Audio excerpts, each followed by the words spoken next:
Nakuru chapter na tunasema liwe liwalo na Owalo. Thank you, members of press, friends, fellow Kenyans and residents of Nakuru County.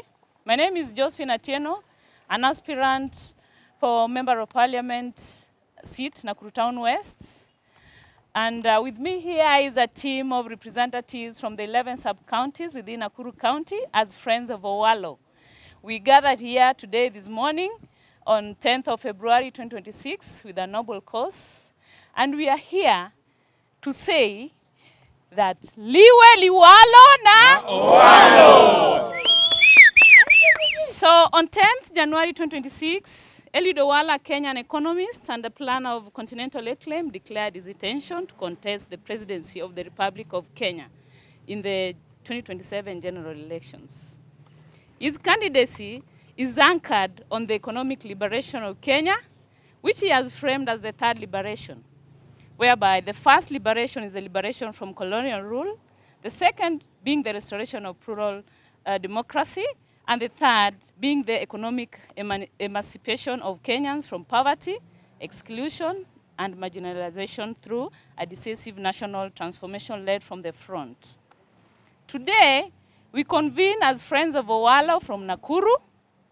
We are Friends of Owalo Nakuru chapter, and we are here to affirm our solidarity with Eliud Owalo's presidential bid and his economic transformation agenda to commit ourselves as partners in building prosperity for all. We do so because we recognize a central challenge in our country. Kenya has immense wealth, yet widespread poverty persists because resources remain underutilized.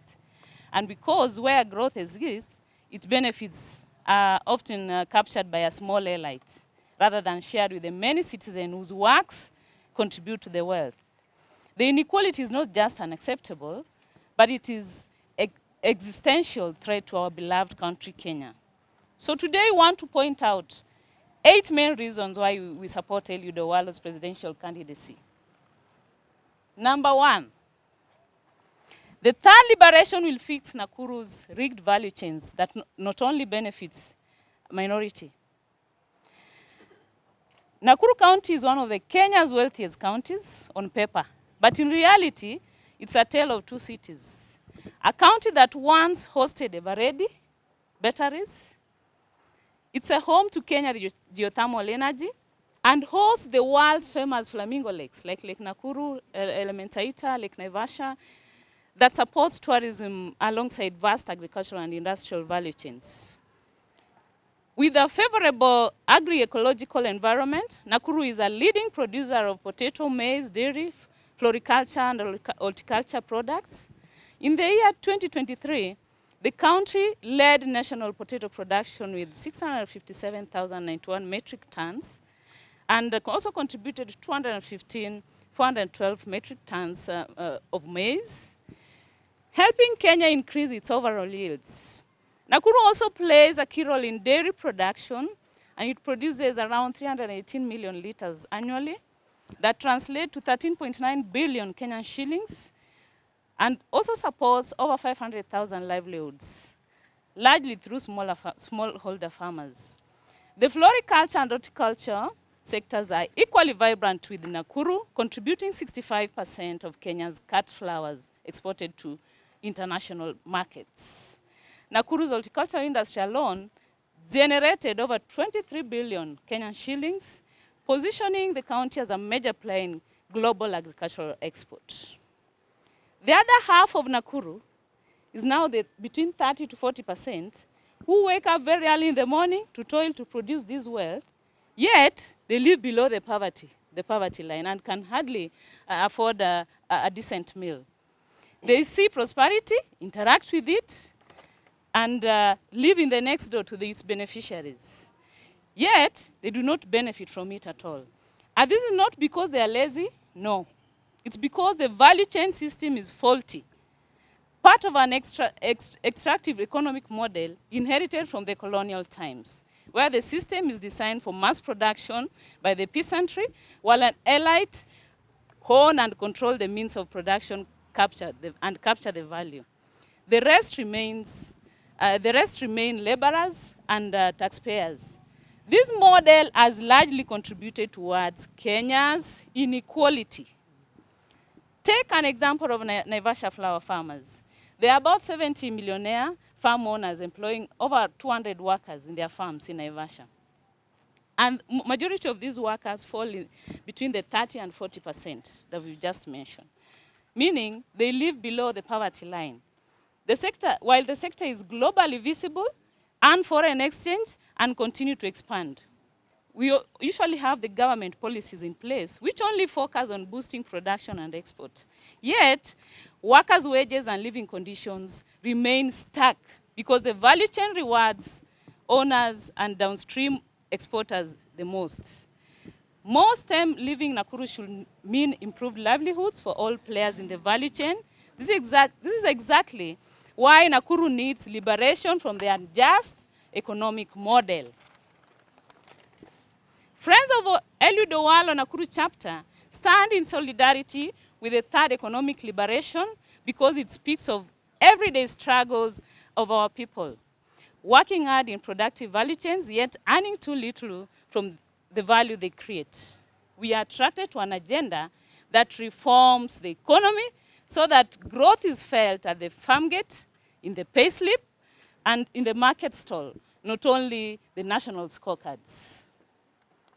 Secondly, we support Eliud Owalo's bold tax relief that restores household purchasing power and business confidence. So this third liberation intends to reduce the income tax from 35% to 20%, and the VAT from 16% to 10%. And also the corporate tax shall be reduced by 5%. And you know the advantages of reducing the corporate tax. It will attract more investments in our country. It will help business growth. It also allows healthy competitiveness. Thirdly, we back Eliud Owalo's zero tolerance to corruption. And the first way of dealing with the corruption is through radical digitalization of services and procurement.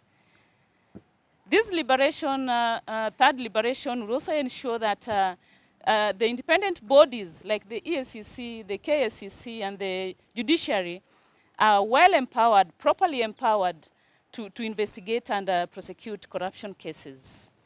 Fourthly, we support his job creation agenda that re-engineers value chains through aggregation centers, cold storage, local processing, cooperative marketing,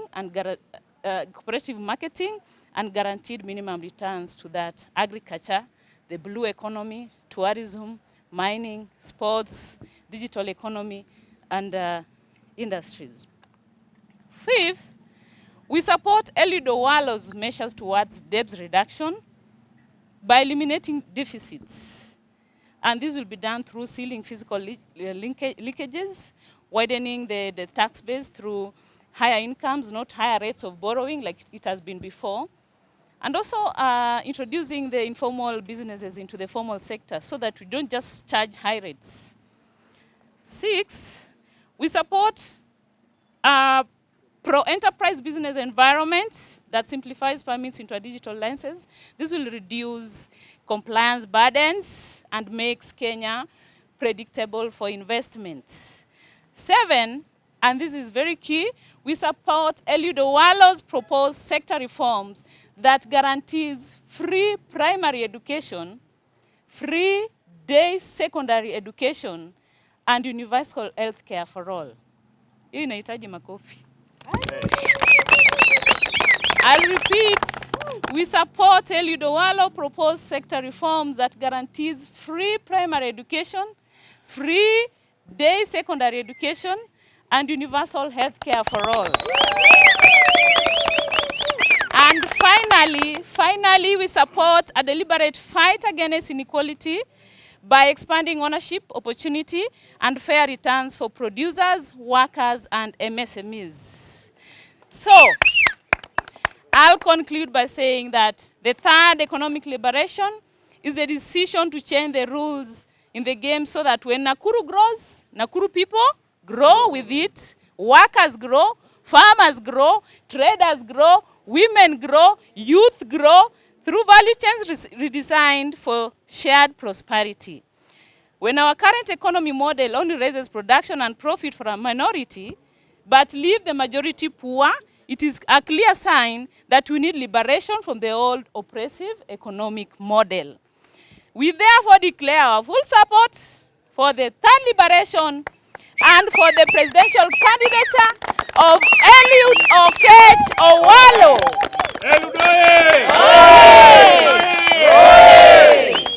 So we call upon all the professionals from Nakuru, the youth, the women, the entrepreneurs, the elders, the PWDs, and even the aspirants to rally behind this cause, because it's a noble cause. And here we are declaring the support or the drumming up of the candidature of our one and only Eliud Owalo. Long live Eliud Owalo. Long live Nakuru County. Long live Kenya. Liwe liwalo na! Vijana power. Vijana power. Mama power. Wazee tialala. Wazee tialala. My name is Frank Abdul Pesa. I'm a senior comrade from Egerton University. And as the comrades of Egerton University, as the entire comrades of the nationwide, we are declaring and decreeing that we are embarking on this journey to make sure that Eliud Owalo become the 6th president. Vijana power!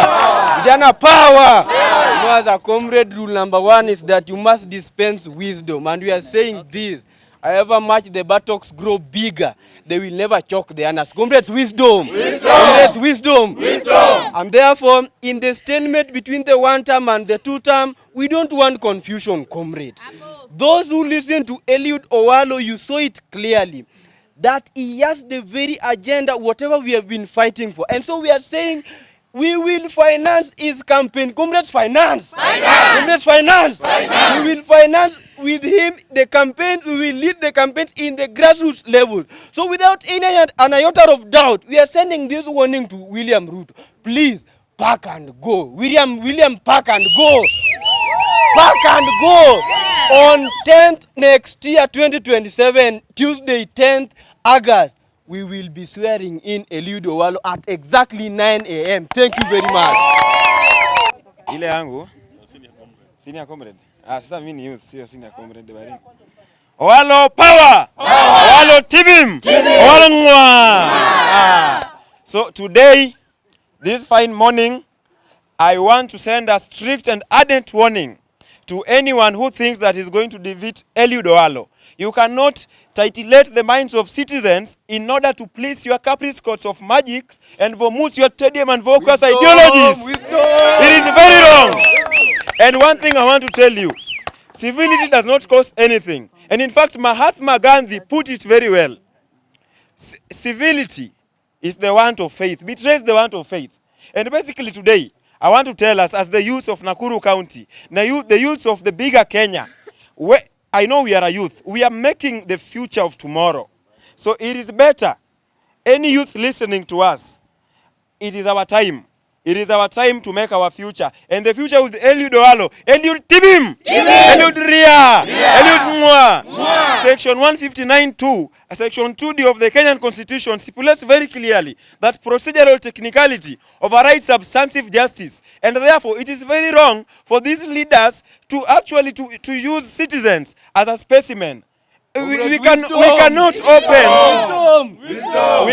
open a can of worms by trying to use citizens as specimens to leaders that we have not tested, to leaders we have not worked with. Look at Eliud Owalo's background. One of a kind. Look at Eliud Owalo. Who is he? He's a leader for the people, by the people. Eliud Tibim! Eliud Ria! We are sending anyone who feels like vying against Owalo. Pack and go. Pack and do what? Pack and do what? Go home. Thank you very much. Everybody, I have come here as a friend of Owalo. I knew Owalo when he was vying in Nairobi as an MP, and I was by then the chair of Amani National Congress, and I'm also a former athlete. and I stand here as a sportsman in support of athletics.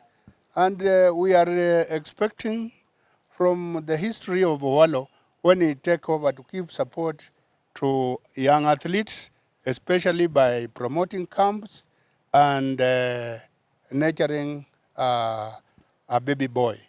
Because when you see the results coming out in athletics now, the baby boy is going down. We want camps to be supported. We want all sportsmen to run clean. This doping thing must be investigated and come to an end so that our athletes are supported. Owalo oye! Owalo promotion! Asante sana. Thank you.